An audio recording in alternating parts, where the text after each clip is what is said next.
I suspected my wife was planning a divorce, so I moved my assets. 2 weeks later, she filed, then backtracked when her plan backfired. Hello, everyone. Before we start today's video, I need your help. We've noticed that the channel is losing traction, and subscribing is one of the best ways you can help us. It's quick, free, and allows us to continue bringing you great content. Your support means everything. Let's keep this channel growing together. Thank you very much. Now let's begin the video. Hello, people. I've been skimming through the posts here for a while, believing I'd never have my own tale to tell. However, life has a way of shocking you, and I've been lugging this about for months. I need to let it out. Let me be clear, I've never been the sort to jump to conclusions or assume the worst. My wife, let's call her M, and I have been together for 6 years and married for 4. Things were solid, or so I thought. We experienced the typical ups and downs, but nothing that made me think, oh, there's a problem here.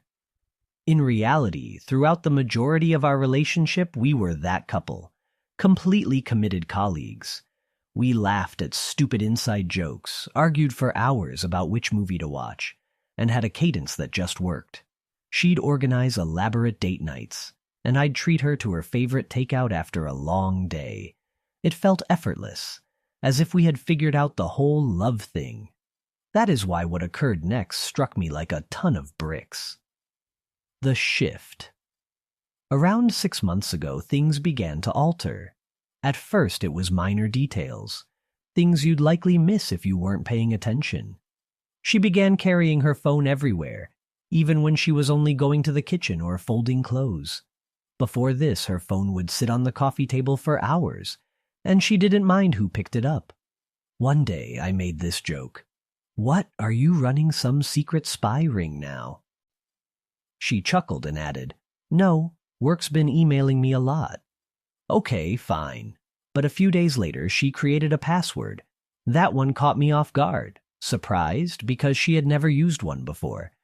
When I casually inquired why, she responded with something vague about security and hackers.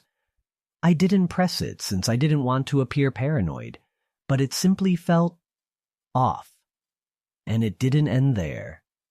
She began taking calls outside the room, which she had never done before. It wasn't subtle either. Her phone would ring and she'd say, "Oh, let me just grab this real quick," before disappearing into the bedroom or outside on the porch.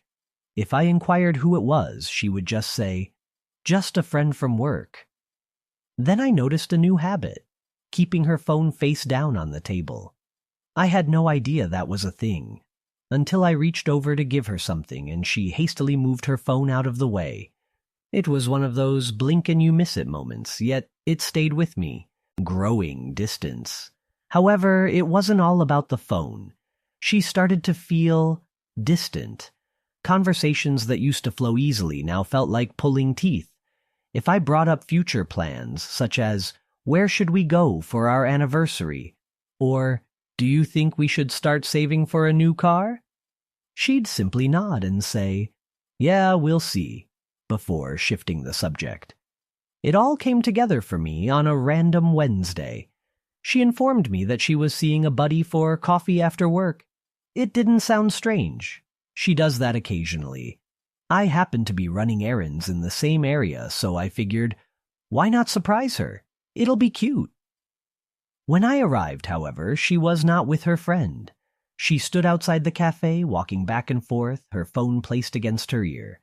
I remained in my car because something about the way she spoke seemed serious. I didn't intend to eavesdrop, but I overheard phrases like, "It's almost ready," and "starting fresh soon."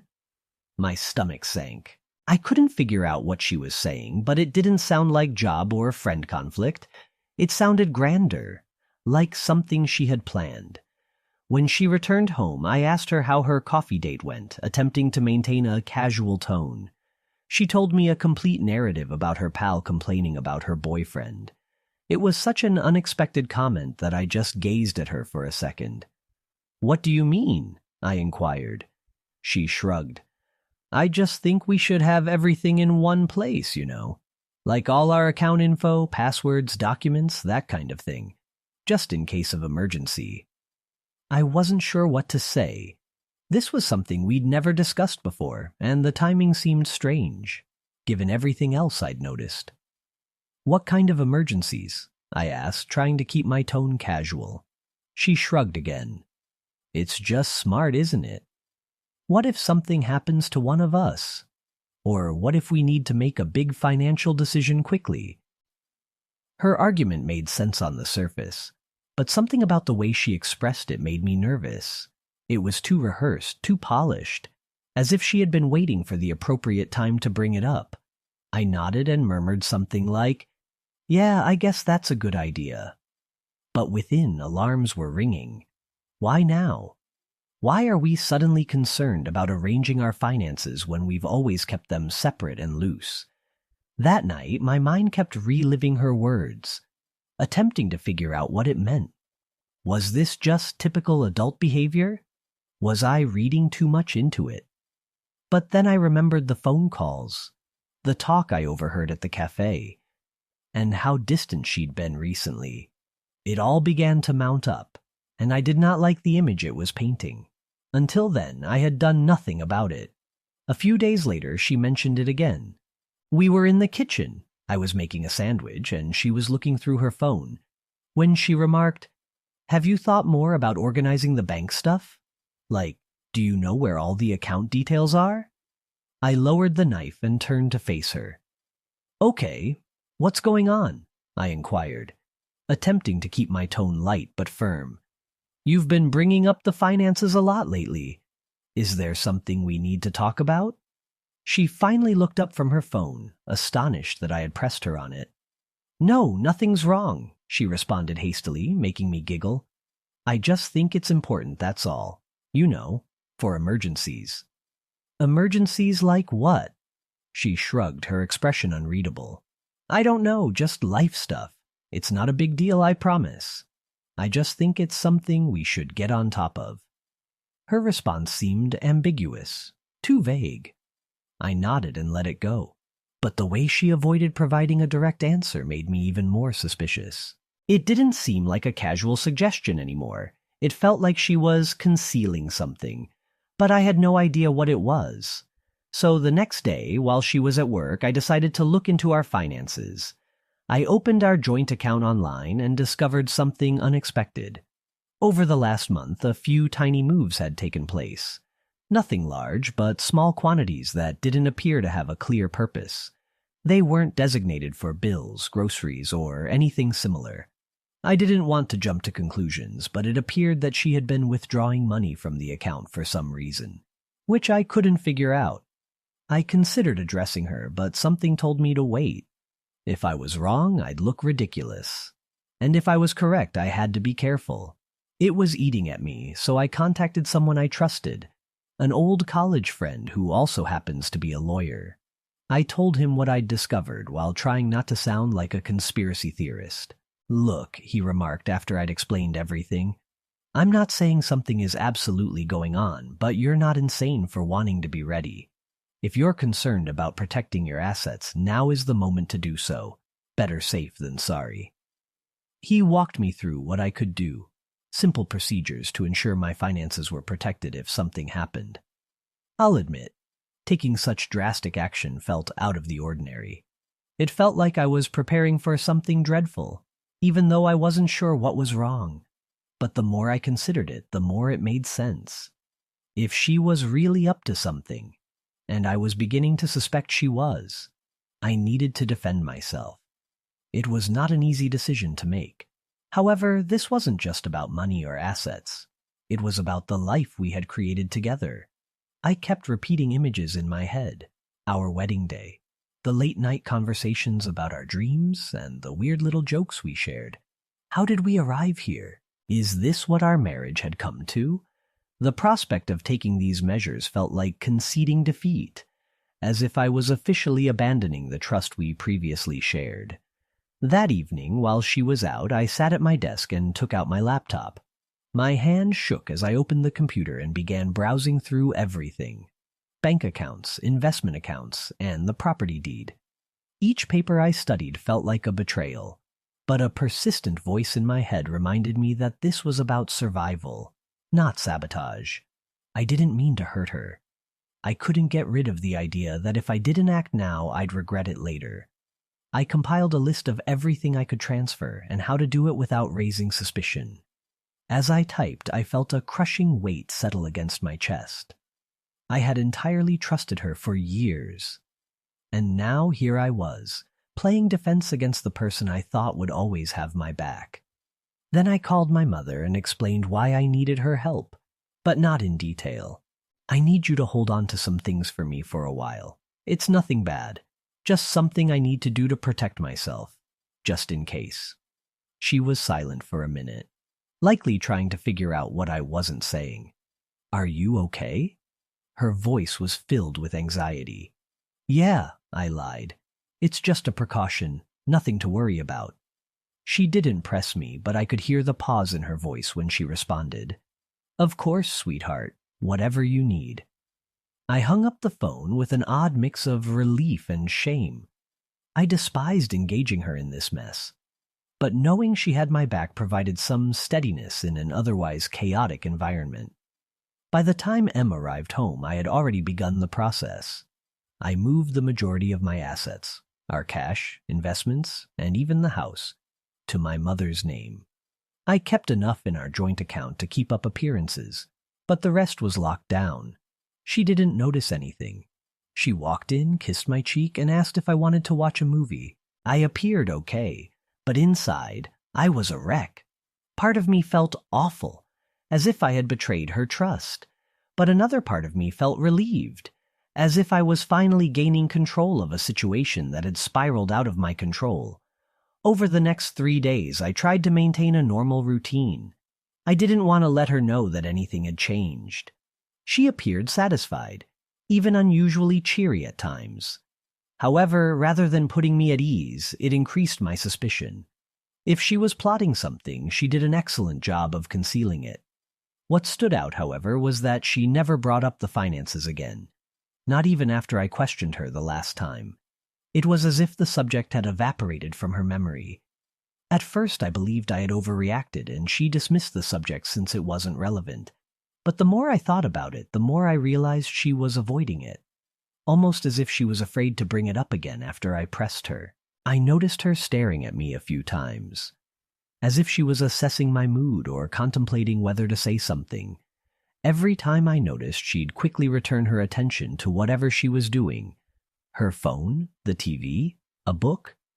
It was slight, but it was present. It felt like she was waiting for me to bring it up, as if she didn't want to push the issue again. The silence only made me feel more anxious. It wasn't like her to drop anything she considered essential. And the way she avoided it suddenly appeared deliberate. If she was testing the waters, she was not going in. If she was waiting for something, I was not about to give her the go-ahead. Whatever her next move was, I knew I had to be one step ahead. Something was coming, but I didn't know when or how. All I could do was prepare. That night, I made certain that everything was solid. I glanced over the paperwork again, double-checking every aspect of my mother's asset transfers. The house, the savings, the investments. Everything was now legally in her name, sealed in an uncontested trust. I even called her to confirm that she had all of the necessary papers. 2 weeks had passed, and everything appeared normal. Too normal, frankly. She was acting more loving, even starting to talk about unrelated topics like jobs or what we should eat for the evening. It threw me off because she'd been aloof for months and avoiding anything more than superficial conversations. Part of me began to question whether I had been overreacting all along. Maybe the strange conduct was merely stress or something I didn't comprehend. But then, one random Friday night, she sat me down on the couch, turned off the television, and said, "We need to talk." My stomach fell, quickly. I knew what she was going to say before she did. "I think we should get a divorce," she replied, her voice so calm it seemed prepared. It wasn't furious or emotional. It was simply frigid, as if she had told me we had run out of milk. I stared at her, unsure how to respond. As she explained her argument, she mentioned needing space, wanting to figure herself out, and feeling like she'd lost her identity in the marriage. Standard breakup phrases that didn't really explain anything. But then she said something that struck a different tone. "You know, I've made a lot of sacrifices for you over the years, and I don't think you really appreciate them. I deserve more." That last part stung. It wasn't just that she wanted out.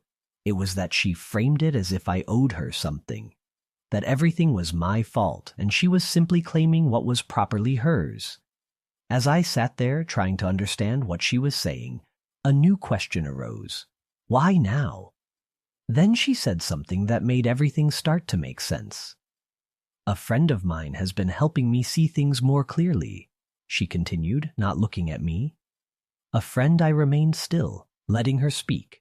But my mind was racing. Who was this friend? Why were they so involved in my marriage? The way she stated it was not casual. It seemed like someone had been hyping her up, convincing her that leaving me wasn't simply a choice, but a strategy she needed to implement. And the more she talked about how she deserved more because of her sacrifices, the more I became skeptical. Sacrifices? What kind of sacrifice? She was happy with me, or so she said. I worked hard to offer her the life she desired, and it wasn't just about money. When she asked to move closer to her job, I agreed, even though it meant a lengthier commute for me. When she wanted to attend that pricey yoga retreat last year, I made sure we budgeted for it, even foregoing a vacation I was looking forward to so she could go. I backed her when she changed careers twice, telling her it was fine to take the risk because I wanted her happy. I believed being a decent husband meant putting her first whenever possible. And it wasn't as if I was an unresponsive, distant partner. I showed up. I remembered birthdays and random things she had mentioned loving. When she mentioned feeling caught in a rut, I suggested date nights. I listened to her complain about her job, friends, and family. I didn't always get it right, but I did try. That's why her "I deserve more" line hurt so much. I didn't even consider buying it. She was not upset due to anything I did or did not do. She was upset because something had changed. In her. Perhaps it was the acquaintance she kept bringing up, or something else. But the woman sitting in front of me was not the woman I married, and I was not going to let her rewrite our marriage tale to fit her new narrative. I didn't press her at the moment. Instead, I nodded and said something innocuous, such as, "If that's how you feel, I guess we should figure out the next steps." She seemed startled that I wasn't arguing or begging her to stay, but I didn't mind. My attention had already changed. I needed to know who or what was causing her sudden, planned shift in conduct. She didn't just wake up one day and decide she wanted out. This was something greater, and I wasn't going to let it surprise me any more than it already had. After that chat, she went into her own apartment, and I received the divorce papers on Monday. Let me tell you, they didn't only want to stop the relationship. They were planning to take everything. Half the house, my savings, my assets, and the car. She wanted it all, plus some ambiguous spousal support clauses that made little sense given her high salary. It seemed as if she was expecting me to give her all I had worked for. At first, I assumed she was just being vengeful, but the way she articulated her demands, the so specific and aggressive, reassured me that she had someone guiding her through this. So I started digging. I started by checking her social media. Most of her accounts were private, but I noticed she had been posting more frequently. Pictures of herself out with friends, selfies with long captions about finding strength, new beginnings, and learning to love yourself again. It was all pretty standard breakup material, but then I saw one post from a mutual friend that had a photo of her and another man. At first I thought maybe it was just a friend from work, but then I noticed he was tagged, and when I clicked through to his profile, I found pictures of the two of them together going back months. And not just group photos, intimate ones. One was at a concert where she was leaning into him, smiling. Another showed them at dinner, his arm around her shoulders. The captions were vague, but the body language wasn't. They weren't just friends. So I did what any rational person would do. I took screenshots. Every single one. I pulled dates, times, geotags. I compiled a folder and sent it to my lawyer friend. He called me the next morning. "Okay," he said. "Now we're getting somewhere. See, here's the thing about divorce law. In most cases, assets are split based on a variety of factors. But if there's evidence of infidelity, it can shift things dramatically depending on the state. And in our state, adultery can actually affect how much the offending party receives, or doesn't receive. So my lawyer friend filed a formal response to her divorce filing. He attached the evidence, and then we waited. It took about a week before she called me. Not texted, not emailed. Actually called. She was crying. "I didn't think you'd find out," she said. That sentence hit me harder than any other part of this whole situation. Not, "I'm sorry." Not, "It wasn't what it looked like." Just, "I didn't think you'd find out." She had no remorse. She wasn't upset about what she did. She was upset that she got caught. And I think that's when something in me truly snapped. Not in an angry, dramatic way. Just in this quiet, final way. Like a door had closed. I told her the same thing I'm telling you now. I loved her. I truly did. I thought we were partners, best friends, a team. But when someone shows you who they are, believe them. We didn't speak much after that. The legal process dragged on for months, but because of the evidence and because of the way I had prepared, she got nothing. The house was in my mother's name. The savings were protected. Everything she tried to take was already secured, and her lawyer eventually backed off once they saw the folder. It was over. She moved out of her apartment a few months later. I think she's still seeing that guy, but I don't check anymore. I've started to rebuild. It's not easy. There are still days when I miss her, or miss the version of her I thought I knew. But I'm also proud of myself for listening to that little voice, for not letting love blind me completely, for protecting myself.